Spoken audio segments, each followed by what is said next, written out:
It'd be glistening.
Hello, everyone, and welcome to And the Beat Goes On. I can't believe this is episode 23, which means that we've socially been socially distant for quite some time now. I'm thrilled today to welcome Dr. Brandon Williams as our guest. Welcome, Brandon. How are you doing? Hi, everyone. I am great. I'm so happy to be here with you. Thanks for having me. Oh, it is an absolute pleasure and an honor to have you. First, tell us how are you doing? I'm doing all right. One foot in front of the other, like the rest of us, as we navigate kind of our new normal with back to school stuff, and planning for a year to keep students engaged and connected to the sense of community we all try to strive for in our programs. So, um, it's my travel plans have been thwarted, but I'm still here. I'm still here and kicking. So. Good. So tell us before first of all, tell us like who are you and what do you do in this world? Yeah. So I am an assistant professor of choral music and choral music education at Rutgers, the State University of New Jersey.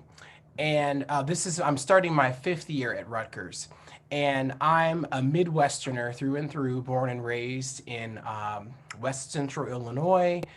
And I did my undergrad at Western Illinois University. Shout out to the Leathernecks.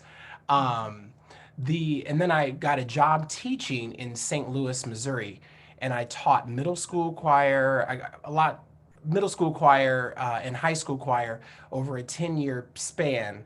Um, while I was teaching, I did my master's degree at the University of Illinois in Urbana-Champaign. Go Illini to all my Illini people. Um, while in St. Louis, I took on a lot of different, administrative roles and other teaching jobs. I taught voice at Maryville University. I was on the St. Louis Children's Choir's artistic staff for 7 years.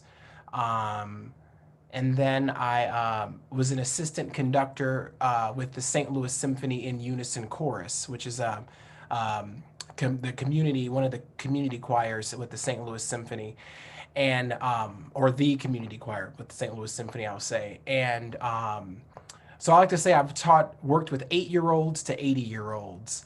And in that time, I decided that I wanted to try to grow as a conductor teacher and have a different, inhabit a different realm of influence by working with future teachers. So I applied at Michigan State, or I went to Michigan State for my uh, DMA in choral conducting, where I worked with David Rail, Sandra Snow, Jonathan Reed, go Green to all my Spartans, and now here in New Jersey. So here I am, the Midwesterner on the East Coast. There you go. There you go. That's great.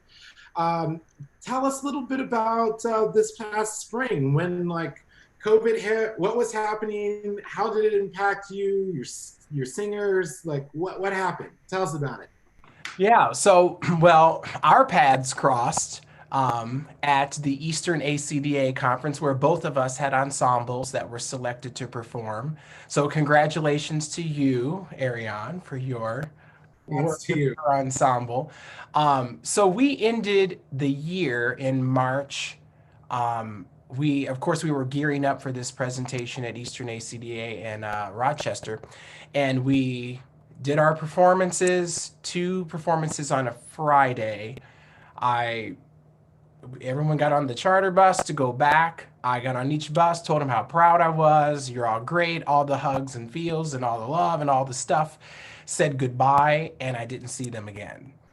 They went back, and then school. We were to meet the Wednesday after that. That's our meeting, Wednesdays, Fridays, and everything had been shut down. So I didn't get to see them, and I haven't seen any of the students. We did on Zoom, but not in person. We didn't get to see them anymore. So it just forced us to switch tracks. And then with that ensemble, with my ensemble, or I hate saying my ensemble, with our ensemble is what I usually say.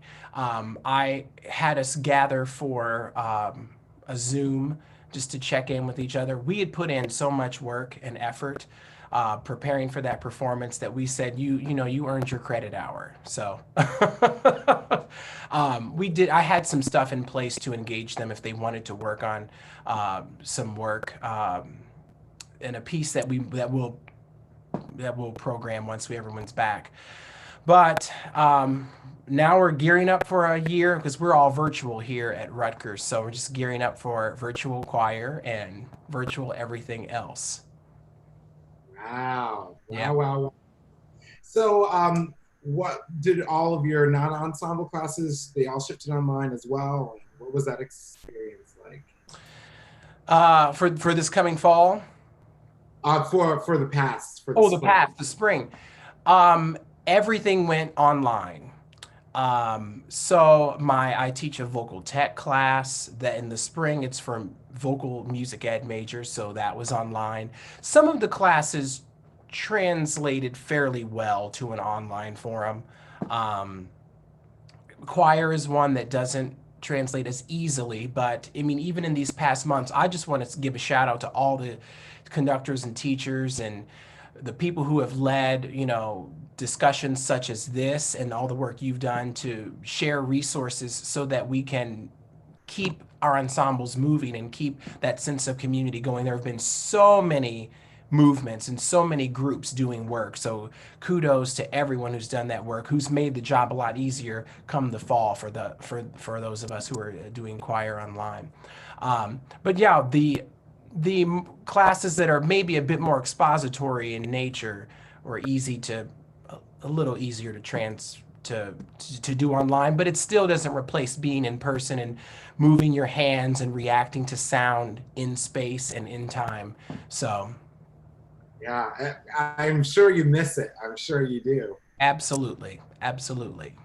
Yeah, but a good punctuation mark, to kind of end the year.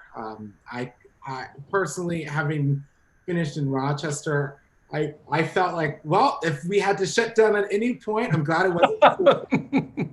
Right. Like, we did the thing, it went well, so like it felt like a natural way to taper, and it's great that you were able to have that experience. I can't imagine what it would have been like to have the big concert or the big thing for the semester, like the next week or whatever, and never have the opportunity. Yeah, and there are other states that were just scheduled later, and then they did have to cancel or deal with that, issue at the height of, the pandemic. So, yeah, we were maybe lucked out in that sense. So, yeah, but it was a good button to the semester. Good, good. I felt the same way. So tell us a little bit about what your musical formation was like. How did you engage with music as a kid? How did you fall in love with the choral arts? Just talk to us. So I got my start, and you often say that some of the best, my first music education was in the pews at First Baptist Church. Um, and that's where I got my start, singing in the choir, congregational singing, using your ears, harmonizing, finding where you fit in, adding parts. Um, so that was my start. Singing my head off, singing, as we might say, singing. I love what you got about that ear development because singing in the pews, finding the yeah, yeah. Absolutely.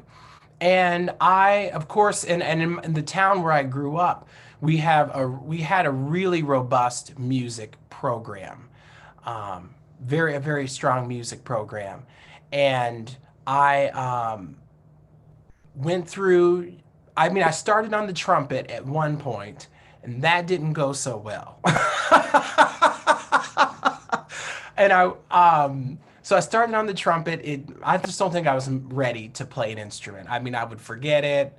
I'd show up to band and then left it at home, So I just think I wasn't ready. So I think I did trumpet 1 year, and then I think I took general music, and I didn't join choir until freshman year of high school, which in our town was the junior high building, seventh, eighth, ninth grade in one building, 10, 11, 12 at the high school. It's changed now.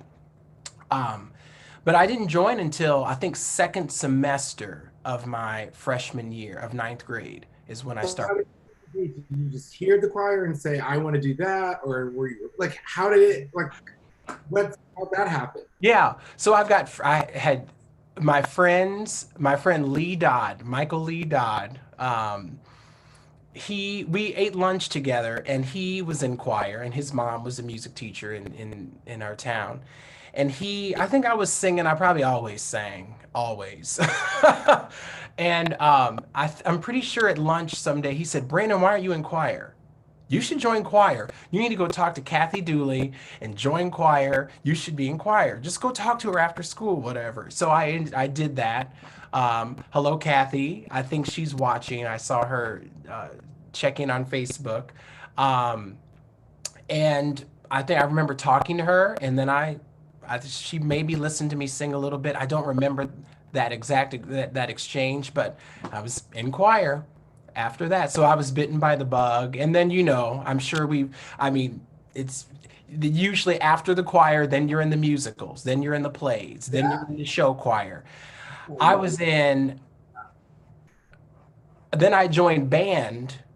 That's a long story that we don't need to get into, but I marched the sousaphone and played the tuba in the concert band. So which was really great for my musical development to read the bass clef and to read all those ledger lines lower and to get used to that.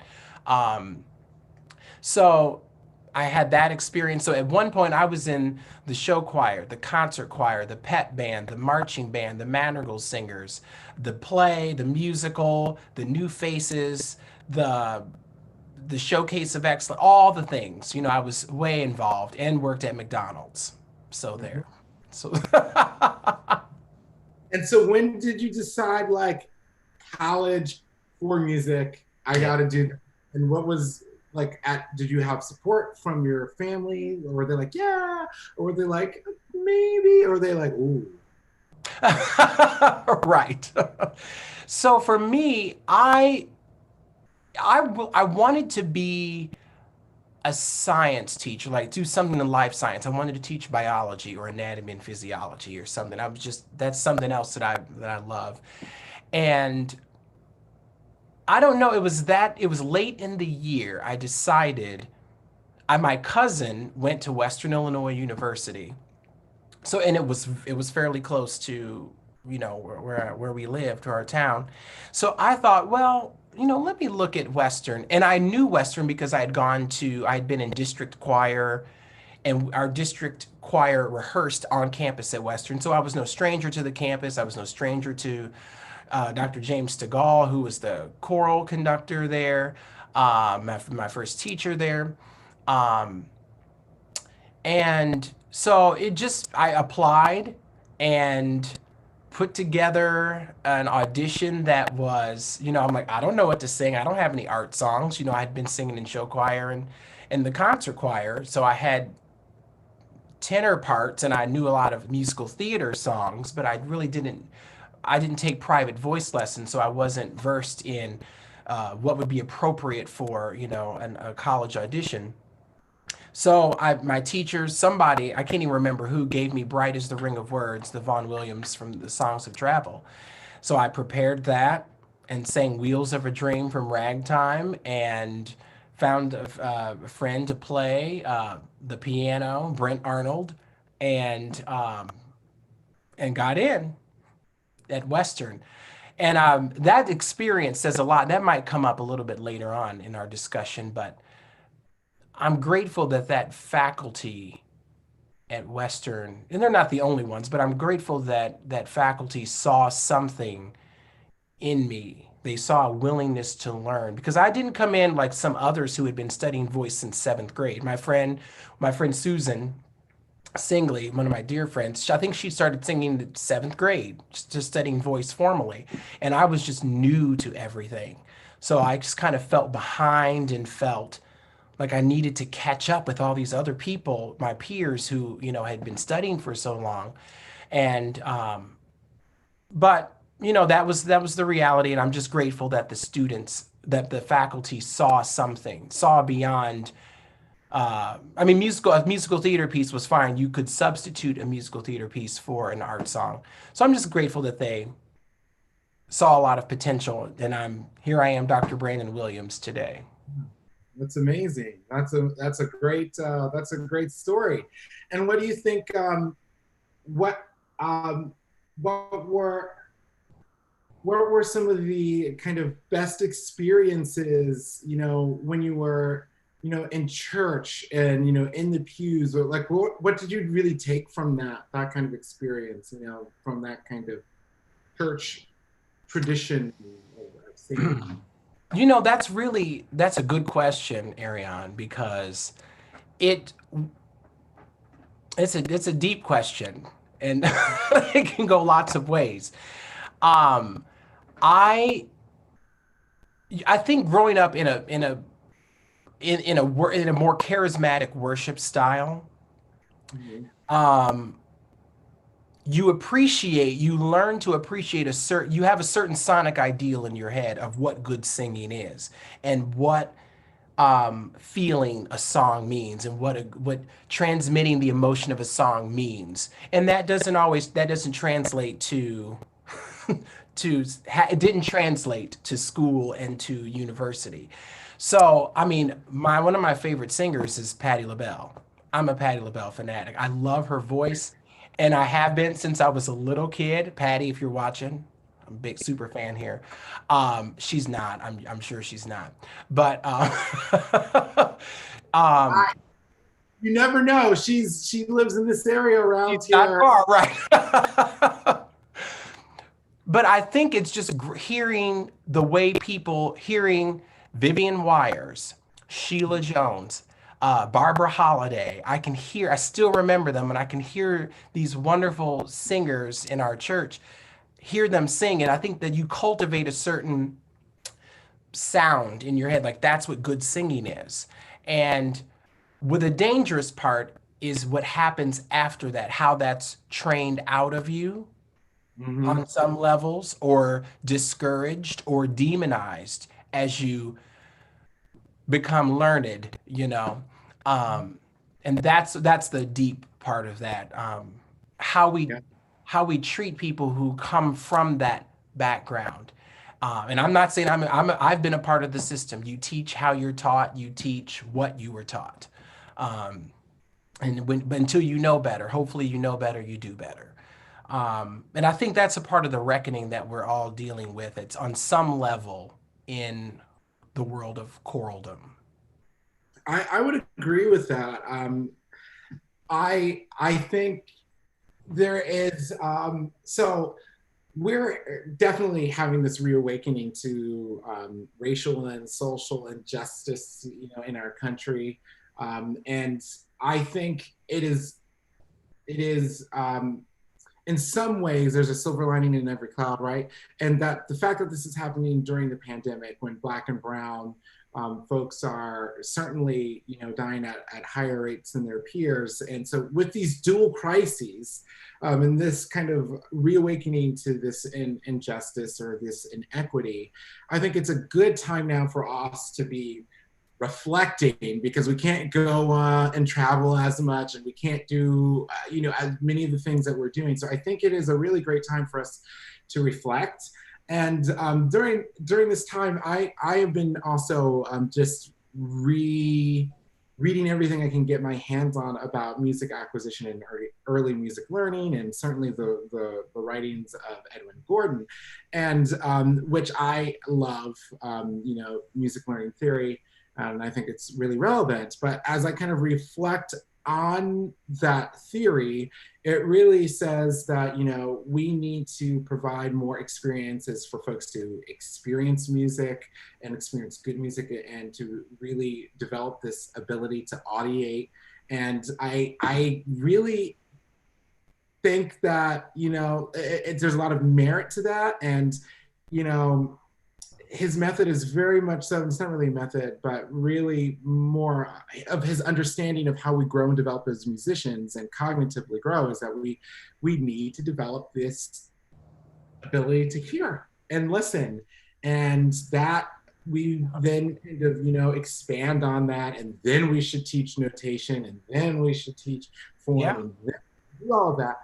And it's like, yeah, that makes sense, similarly to how we learn language. And I can think of no better way than being in the pews of a church than to have that kind of education, and to be able to, I feel like tertiary harmony is definitely the bedrock of Western music, classical music, gospel music, jazz, right?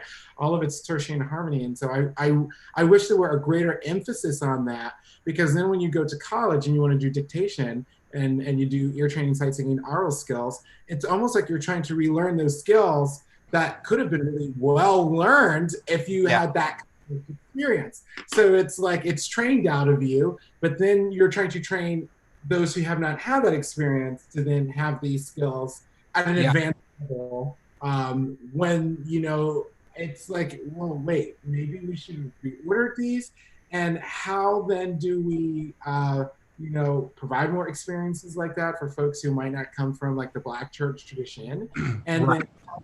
acknowledge and those experiences and honor those experiences in like the audition process for schools and to get into collegiate music programs. So Yeah. I don't know. It's something I think about a lot. What are your thoughts?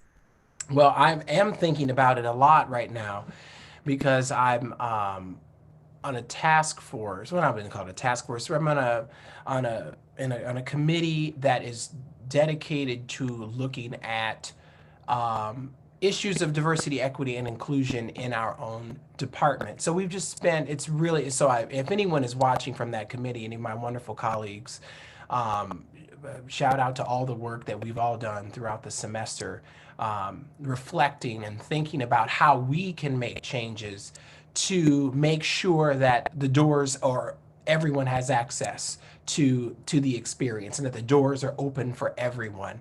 Um, yeah, I second. I mean, as you were talking, I'm hearing sound before symbol, Yeah. um, and or I was thinking that it's.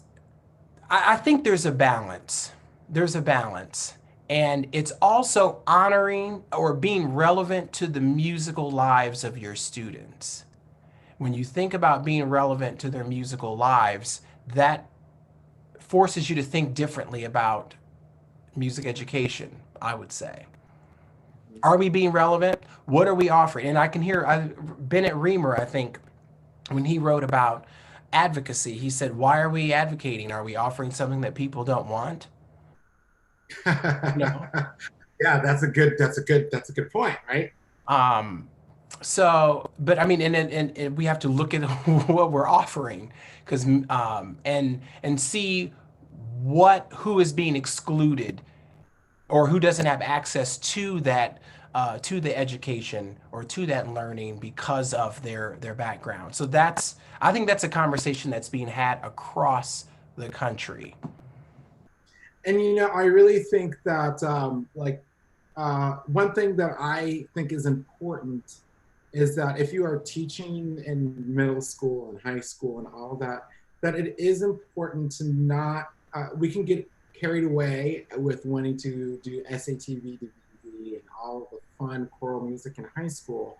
But and in some advanced middle schools. But I also think it's really important for us to teach art songs and other sorts of repertoire that it's unison, but guess what? It provides a lot of great opportunity to talk about formants, to talk about vowels, to talk about line, to talk about technique. Yes. All at the same time, giving that black or brown child or the one who might not have enough money to go to college or who might not have had voice lessons repertoire that they can actually use for auditions.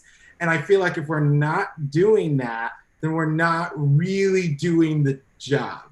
And I that's something that I'm even looking at myself in and like, oh my gosh, have I only done one art song as an ensemble this year? That's not good. They're going to need more pieces than just one, and you get so carried away with all of the gotta do this, gotta do that, make sure we have this spiritual, make sure we've got that thing, that sometimes that, inclusion and access could just be, hey, guess what? This is Yeah. not going to be very difficult for us to do, but you're going to be able to sing.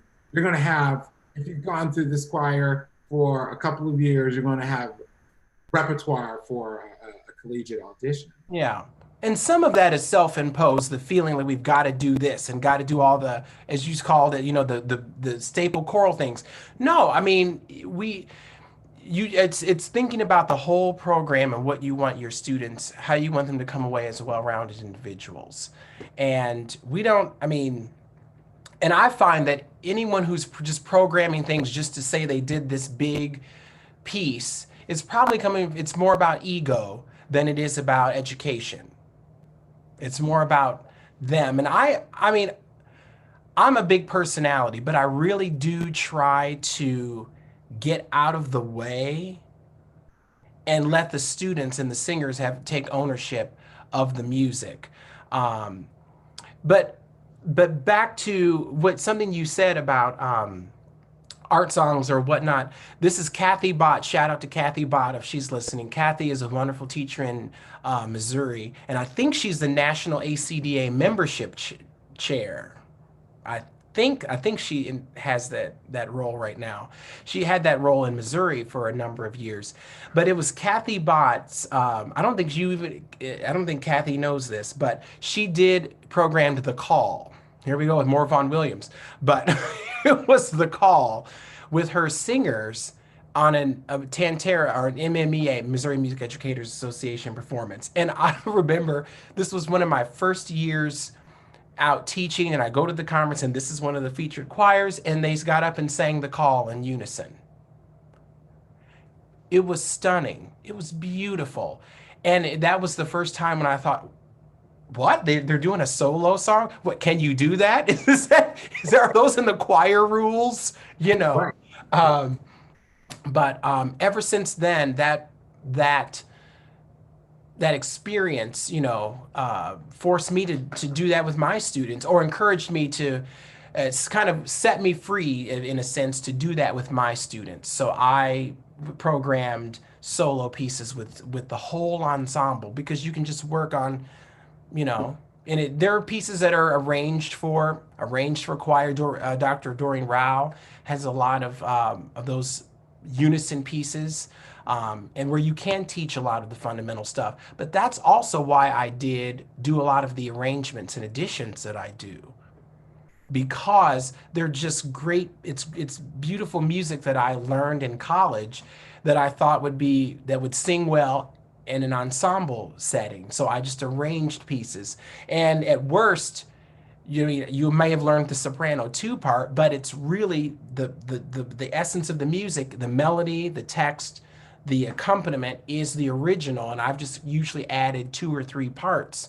So students then do have like some sense of something from that art song world. Right. Right. Yeah. Right. Talk to us about your composing, your editing, your arranging. How did you get into that? Well, so while I was at MSU, one of my GA positions was to conduct the Michigan State Women's Glee Club, as they were called. And there's Svegliatevi nel Cuore from Giulio Cesare, the Handel opera.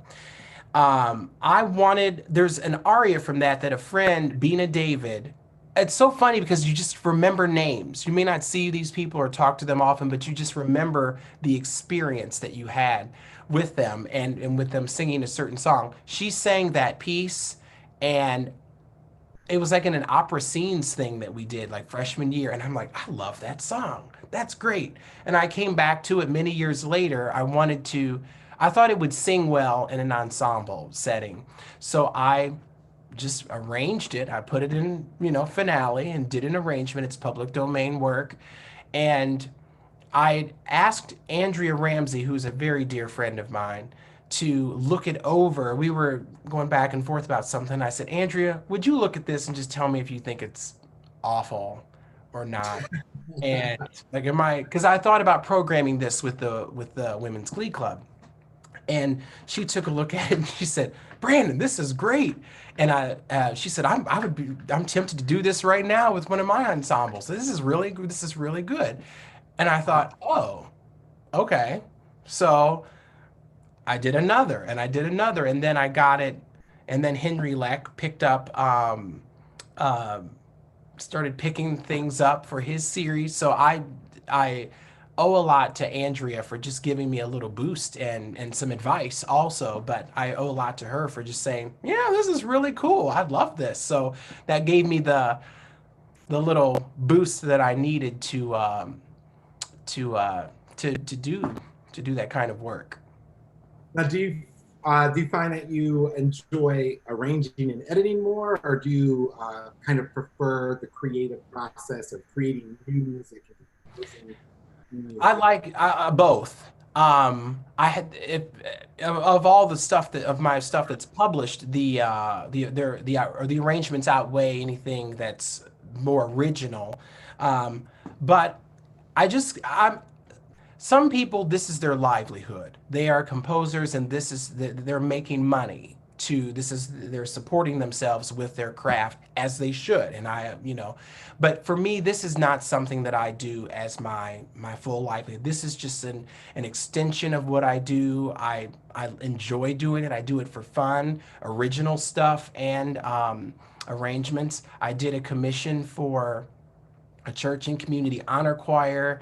Um, I did a commission that will be published soon, so stay tuned for that. This is a collaboration with Tony Silvestri, actually, the poet.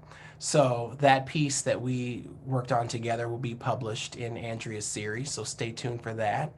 It's called Seeking Light. Um, and and there's more, there's plenty more on the horizon. I've got a lot of little irons in the fire, so to speak. But I really do love both of it. Just depends on, I just kind of take the experiences as they come. Now, how do you find that the composer and the conductor part of you? How does one inform the other? Like, do you feel that like being a composer or having that mind that you're when you're interpreting a piece that you're doing that differently, or if you're writing a piece that you then do that differently? Oh, yeah. I think anticipating what singers and conductors want to see on the page Mhm. informs the way I write a little, and to some extent when you decide how am I going to write this rhythm? Because you can write it a couple different ways, or what's the cleanest, or what makes the most sense. What would I do? We all have our marks. Could you cross that out, make it an eighth note, eighth rest, or whatever? So some of that's left up to the editor, I think, and the publishing company. Um, and some of it is you. So that just how it looks on the page, little details like that. I think how I approach analyzing a piece or doing score study influences how I mean it's no different than anyone else. I think when the music changes, when the text changes, the music's probably going to change. When the affect of the text changes, the affect of the music should change. So I don't think it's any different in that sense. I do think with sonically, how would this sound in the voice? I sing everything. I try to get it into my voice and think about how it would work um, in a choral ensemble. You don't always hear it. You don't get the luxury for everything to hear it. We've got our MIDI ahs and choral ahs and oohs in the meantime, but sometimes this is my little I'm in part of my workstation, so sometimes I'll record the parts just so I can hear it, or I'll sing it and play it against something else. So I think having some knowledge of how the voice works and working with students, working with singers, and especially singers whose voices are still growing and developing, does factor into how I write. Mhm. Absolutely. And I also like to, for those who are watching, Brandon has things that are good to program for developing choirs. And one of the things that I find is that I keep hearing, oh, there is not enough music of black and brown composers that is accessible for choirs. Like it's mostly the Hogan or the spirituals or the non-idiomatic stuff that's perhaps a little bit have a lot of Divisi or things like that. But like you've got tons of additions, arrangements, original pieces that are great for developing choirs, and I think that's great. And I would encourage others to continue to contribute to that body, because I think the more we have in that area, the ultimately the better. And I want to add that hopefully someone watching, you can empower yourself to. I think there was this idea that I had that I'm not a composer. I'm not a composer. I don't do that work. I haven't been trained. I don't have a degree in composition. I didn't have a degree in theory. I'm not qualified to do that work. And I think that that's why I approached Andrea so humbly. I mean, I would have done that either way, but it was more like, yeah, you're a composer, you're published, and you're doing all these things. And what do you think of this, humble little thing that I've done? And when she said that, I thought, oh, wow, okay, that made me, I was able to kind of let go of some of that. And that wasn't the first time. I wrote songs when I was a kid. Um, I did my share of recordings on a tape, made plenty of tapes with my brother in particular. And Yeah, with the tapes there, and you could play from one side and record yes. on. Oh, Putting the piece of tape over the edge so you could record on the tape. yeah, But yeah, I always wrote little songs and made arrangements. And one time I was looking for something around Veterans Day when I was teaching, and I couldn't find something that I needed, and there wasn't enough time. So I just thought, why don't you just write something? So I think I did some arrangement of "My Country 'Tis of Thee," and it was in four. I put it in four. And I can't even find it, but I did that with my students on some concert. So, you know, write something for your students if you feel so inclined. And if it doesn't work, you learn and you tweak it and you make yeah. it better. I think that's really great advice because no one is going to know your ensemble like you do, and I feel like if there were more directors who were feeling empowered to compose for their ensembles, then we could have a large body of work for developing choirs. Because I always hear so many, you know, stories like, oh, I can't find this, I can't find that, I need this, I need that. I've got two sopranos, seven altos, a tenor, and two basses. Well, write something for them. Because guess what? There are a lot of other people in that same situation, and so I really do think that if we could um, share, I know it's scary, but if we were to kind of like publish and share with each other, then we could all have more great music that has a real pedagogical um, uh, you know um, reason why we're using it, and that Yeah, we're using that makes sense for the ensemble. So what absolutely. I think about a lot is yeah, how do we make this happen, and how do we make all this And we don't happen? have to make it scary. I hear my friend Elizabeth Hogan, she would say, it's not weird unless you make it weird. That was one of her sayings that that stayed with me. But I think we tend to gum things up so much and we make things weird and they don't necessarily have to be. But I think when ego steps front and center, that's when Yeah, you become well, really insecure because you think people are going to talk about you, and they might, but oh well. I'm here to just try to help somebody. I'm not here trying to make millions off of this little arrangement I've done or whatever. and I think I think what would be really great is if we could shift what we value, because as a choral community, as a choral industry, as a choral sector, what have you, whatever you want to call it, like there are certain things that people see and hear often, whether it's because it's what they saw or heard at a conference, and they think that's an indication of success. And so if we could show more, kind of varied voicings of choirs, or if we had more kind of, like perhaps maybe one day the Brock Commission is a flexible three-part piece, right? If those sorts of things happen, then I think people will be like, oh, that's great. I should, I can do this. And it might kind of break down some of the stigmas of what choral excellence can and should be. Because I think a lot of us, myself included, you feel like, oh, well, I'm supposed to do this. And you do it and you don't question it. You just do it because that's what I learned. That's what I observed. This is what it means to be a good choral conductor. This is what it means to be. And so sometimes it's not, yes, it is egocentric in ways, but sometimes it's just like, You don't know any better. You just kind of, I mean, this is what the profession rewards. And so if that's what we reward, then that's what the results will What continue we're to gonna look. get. Yep. So I really hope that, we can start doing something a little bit differently and, showing some different kinds of pieces and sounding choirs and all of that, then Yeah. perhaps we'll see, okay, I can do this. I don't have to do it the way that everyone. Right. Right.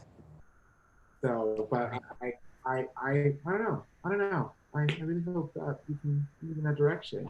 But I do think that our, again, like the country is has we're dealing with this we have a reckoning of Mm. what's going on in our country, and an examination of the inequalities that have existed for many, many years.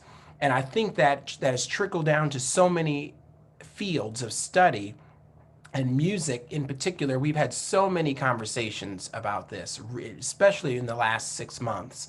So I think conversations are happening, progress is happening, we're moving in the right direction. So it's just refreshing to see all these, uh, like you doing this here. I mean, people just taking the initiative. Like I probably would have thought, I'm not a host, I don't have a skill set to do that, but you just do it. There's a need, you fill the need, you do it to move our profession hopefully forward in the right direction, in a better direction. Absolutely.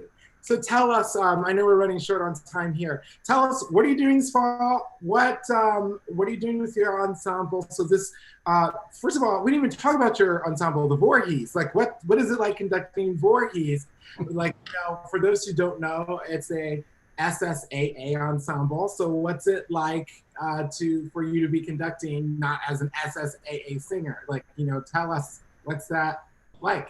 Yeah, most of my work in teaching has been with treble singers, from the children's choir to working with sixth graders, or at the middle level, treble ensembles at the high school level. I've mostly worked with treble groups, not exclusively, but it's been the bulk of the work that I've done.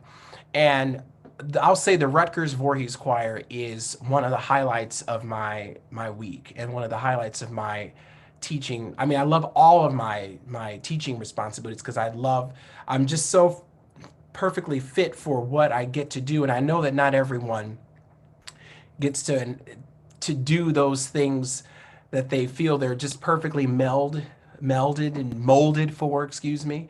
But I really do feel that at Rutgers, and we have a really great student base. But one of the highlights of my week is Wednesday nights and Friday afternoons with the Rutgers Voorhees Choir. This is a stellar group of sopranos and altos who sing. I'd say that 80% of the group are non-majors and 20% are majors. They made their Carnegie Hall debut in April of 2019. And we recently performed at Eastern ACDA. So the Voorhees Choir, without giving you a whole history of Rutgers, that my colleague Pat Gardner could do brilliantly. He just does a really great, concise history of Rutgers. But there are college units within Rutgers, and Douglass College was a women's college that has deep roots in advocating for women's issues, women's rights, identity, etc. So this choir has a strong focus on the music by women composers, poets, and thinking about issues that are central to the mission of Douglass College also.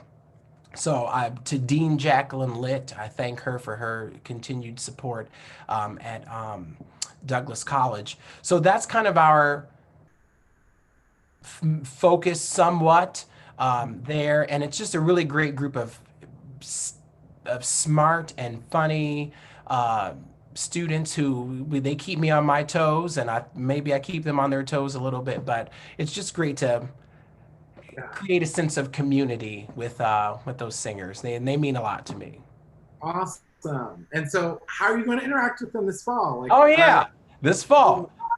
online choir, like many of us are, dealing with. So this year we have an exciting program um, in place where we're going to roll out some pieces throughout the semester rather than waiting until the tail end, like we might do. You might rehearse, give a concert at the end of the semester, or maybe something in between. I thought when we can't interact with each other in person and have that um, sense of community, that personal kind of sense of community, that in order to keep everybody connected, we had to share something throughout the semester. It makes it really difficult for all the editing work that has to happen. But I'm grateful for Stephanie Tubiolo, who's one of our new grad students, who's going to take on or help immensely with a lot of that work.